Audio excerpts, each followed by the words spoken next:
इस पूरे घटनाक्रम का मुख्य अभियुक्त था सुरेश बिश्नोई। इस बस में कुछ अभ्यर्थी और उसके साथ 7 एक्सपर्ट सवार थे। इस पूरे मामले से जो एक कहावत चरितार्थ होती है वो यही है कि जब बाढ़ ही खेत को खाए तो आखिर खेत क्या करे।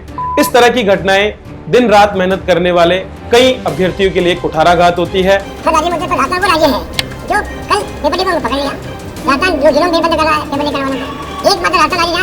होती है। मुझे लगता है कि 4 साल में अशोक गहलोत की सरकार वीक है और इसलिए पेपर लीक है और ये इतना बड़ा पाप हो गया कि गंगा में 100 डुबकियां लगाएंगे तो भी ये पाप धुल नहीं पाएंगे।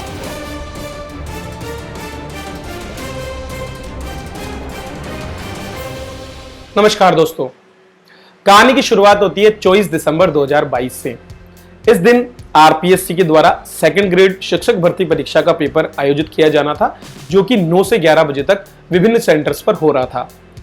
इसी दौरान पुलिस को पता चलता है कि एक चलती हुई बस में नकल कराई जा रही है और इसी क्रम में पुलिस के द्वारा 50 से भी ज्यादा अभियुक्तों को गिरफ्तार किया जाता है।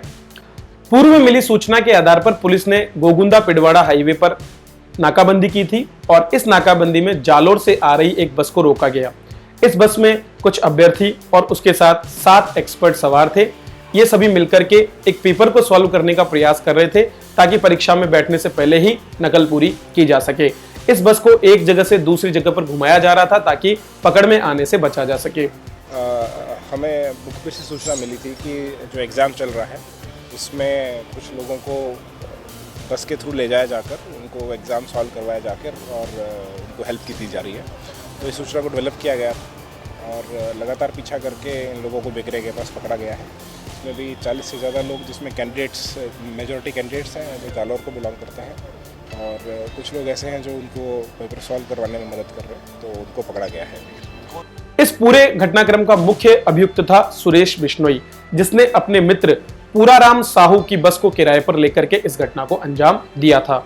उसने उन अभ्यर्थियों को 5 से लेकर 10 लाख रुपए में पेपर बेचे थे और उनको सॉल्व करवा करके सेंटर पर पहुंचने का जिम्मा उठाया था। इस परीक्षा को पेपर को लीक करने में अब तक 5 मास्टरमाइंड सामने आ चुके हैं, तो उन पर हम एक एक करके चर्चा कर लेते हैं। सबसे पहले बात करते हैं सुरेश बिश्नोई की, जो जालोर के हेमागुड़ा गांव का रहने वाला है और वहीं के एक उच्च प्राथमिक स्कूल में प्रिंसिपल के पद पर कार्यरत है। पुलिस का कहना है कि बिश्नोई ही बस को हैंडल कर रहा था और उसको एस्कॉर्ट करने में मदद कर रहा था। बिश्नोई को यह पेपर उसके जीजा सुरेश ढाका ने उपलब्ध कराया था। सुरेश ढाका जयपुर में एक नामी कोचिंग का संचालक था और उसने ये सारा कार्य भूपेंद्र सारण के साथ मिलकर किया था, जो कि पहले भी 2011 में पेपर आउट करने के चक्कर में गिरफ्तार हो चुका था। मास्टरमाइंड सुरेश ढाका की पहुंच सरकार के बड़े बड़े मंत्रियों तक थी और फेसबुक पर भी उसकी लाखों की संख्या में फैन फॉलोइंग थी। भूपेंद्र सारण भी सांचौर का रहने वाला था और रेलवे का एक निलंबित कर्मचारी है। उसका भाई पाली में तेल चोरी के मामले में निलंबित हो चुका था और वो भी एसआई के पद पर था। कर्णी विहार थाना पुलिस ने भूपेंद्र की पत्नी, उसकी प्रेमिका और उसकी भाई की पत्नी को इस मामले में गिरफ्तार किया था। पुलिस की सर्च कार्रवाई में भूपेंद्र सारण के ठिकानों से कई नामी यूनिवर्सिटियों की फर्जी डिग्रियां और अंक तालिकाएं प्राप्त हुई है, जो उसकी इस तरह की संदिग्ध भूमिका को भी दर्शाता है। जब 10 दिनों तक जांच करने के बावजूद कोई भी अभियुक्त पकड़ में नहीं आया, तो इसके बाद 4 जनवरी 2023 को डीजीपी उमेश मिश्रा के द्वारा जो है इन दोनों ही पर 25-25 हजार रुपए का इनाम घोषित किया गया। हालांकि इसके बाद भी कोई फल नहीं मिला और फिर सरकार ने इन पर आर्थिक एक्शन लेने का फैसला किया। 9 जनवरी 2023 को जेडीए ने कार्रवाई करते हुए जयपुर के गुजर की थड़ी पर स्थित अवैध कोचिंग सेंटर पर बुलडोजर चलाया और उस बिल्डिंग को ढहा दिया। इसके बाद बारी आती है भूपेंद्र सारण की। भूपेंद्र सारण के कर्णी विहार क्षेत्र में स्थित मकान को भी जो है जेडीए के द्वारा 13 जनवरी को तोड़ दिया गया। आगे चल करके जनवरी माह में ही सुरेश बिश्नोई और बाकी अभियुक्तों को जमानत मिल गई। हालांकि सुरेश बिश्नोई को बाद में एक अन्य मामले में फिर से गिरफ्तार कर लिया गया।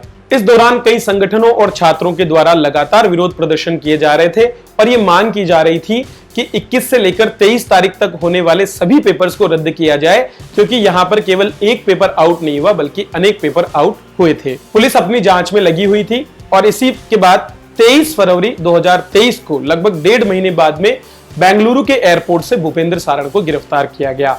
हालांकि सुरेश ढाका अभी भी फरार चल रहा था। भूपेंद्र सारण को रिमांड में लेने के बाद एक के बाद एक नई परतों का खुलासा होना शुरू हुआ और इसके बाद मार्च में एक और अभियुक्त का नाम आया और वो था शेर सिंह मीणा। शेर सिंह मीणा वह आदमी था जिसने सुरेश ढाका और भूपेंद्र सारण को पेपर की सप्लाई की थी। अब जो खुलासा होने वाला था वो काफी गहमा-गहमी पैदा करने वाला था, क्योंकि शेर सिंह मीणा ने जब जानकारियां दी तो पता चला कि इस पूरे मामले में आरपीएससी के अंदर से किसी सदस्य की भूमिका थी।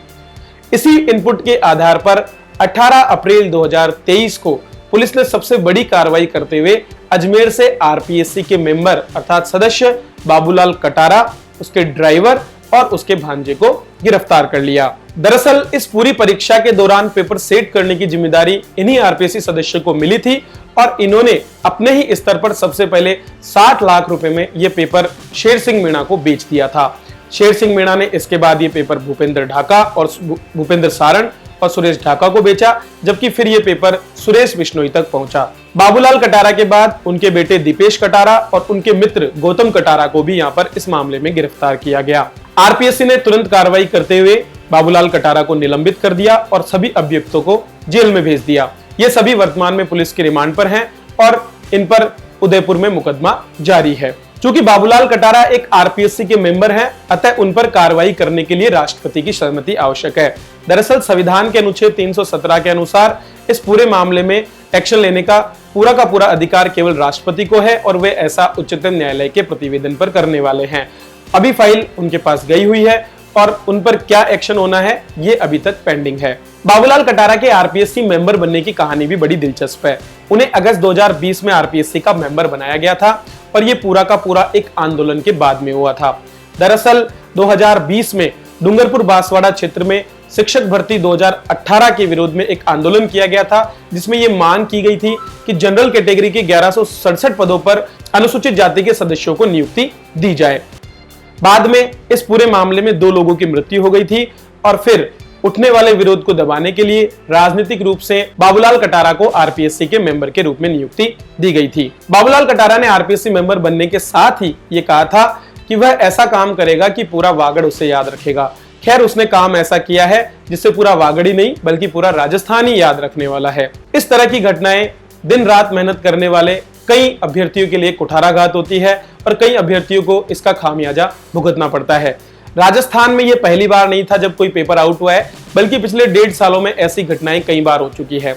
चाहे वो आपके कांस्टेबल का पेपर हो, वो वन रक्षक भर्ती परीक्षा हो, वो मेडिकल ऑफिसर परीक्षा हो या फिर वो आरएएस के इंटरव्यू संबंधित घोटाले हो, हर जगह हम इस तरह की भूमिकाओं को देखते हैं। इस पूरे मामले से जो एक कहावत चरितार्थ होती है वो यही है कि जब बाढ़ ही खेत को खाए तो आखिर खेत क्या करे।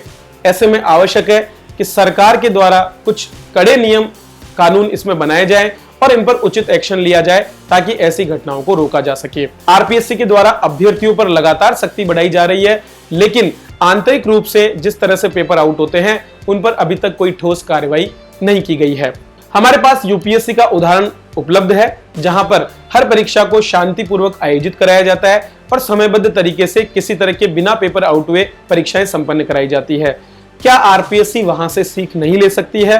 खैर, ये विचार राजनीतिक रूप से विचारणीय है, तो इस पर सोचना चाहिए, इस पर प्रयास किया जाना चाहिए और अमल करते हुए आरपीएससी को एक मजबूत संवैधानिक संस्था के रूप में विकसित करने की आवश्यकता है। चलिए, इस मुद्दे पर हमारी चर्चा आपको कैसी लगी आप अपने कमेंट्स के माध्यम से बताएं। वीडियो अच्छा लगा हो तो लाइक करें, शेयर करें अपने दोस्तों के साथ और बने रहें इसी तरह। धन्यवाद।